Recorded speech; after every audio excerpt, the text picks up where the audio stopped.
नमस्कार मित्रों, स्वागत है मेरे YouTube चैनल श्वेत ज्ञान में, जहां मैं विभिन्न विषयों पर वीडियो बनाकर आपके सामने लाता हूं।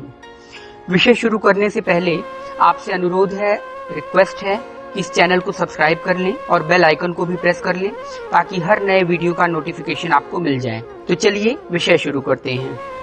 पुराने समय में मूर्ति को अंधेरे में रखा जाता था, जिसे गर्भगृह कहते थे, और आप तभी भगवान की मूर्ति का चेहरा देख सकते थे जब उसे दिए की रोशनी से दिखाया जाए, दिए के प्रकाश से दिखाया जाए।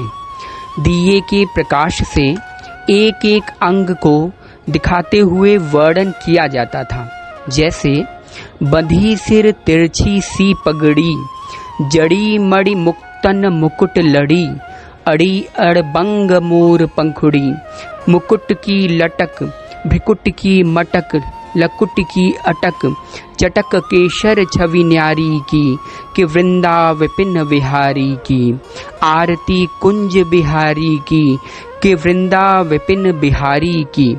या गौर सिर कनक मुकुट राजे, चंद्रिका चारु सुछवि छाजे, कुटिल कुंतल अलिभल भ्राजे, लखत जेहि शिखि कलाप लाजे, मांग सिंदूर मोतियन पूर, सजीवन मूर ब्रह्म गोवर्धन धारी की, आरती भानु दुलारी की, कि श्री बरसाने वारी की, इत्यादि। इसके पीछे का संदेश है कि आपको स्मरण रहे कि भगवान आपके मन या हृदय की गहराइयों गर्भगृह में बसता है। आपको उसे स्वज्ञान अर्थात दिए के प्रकाश के माध्यम से देखना है।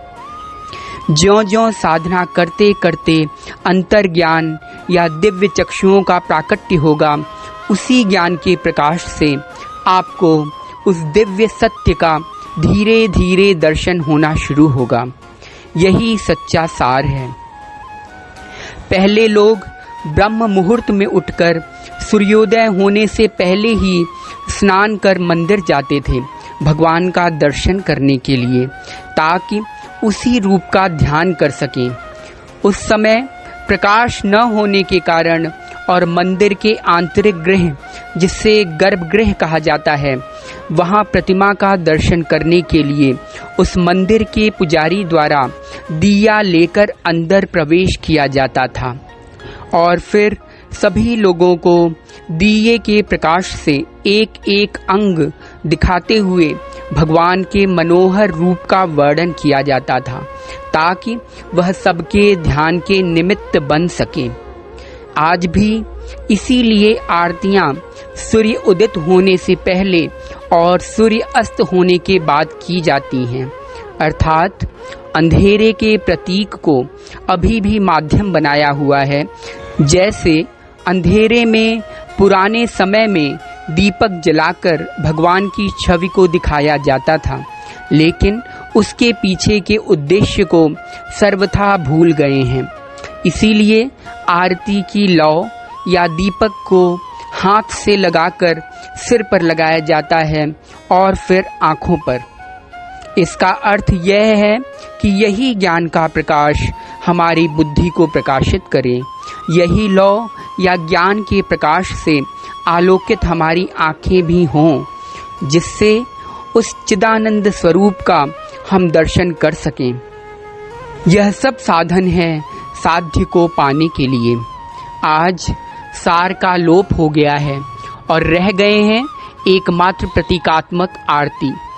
आरती का अर्थ होता है आर्तनाद करते हुए भगवान को उनके दर्शन के लिए पुकारना, परंतु धीरे धीरे उसमें भौतिक कर्म कांड घुसेड़ दिया गया।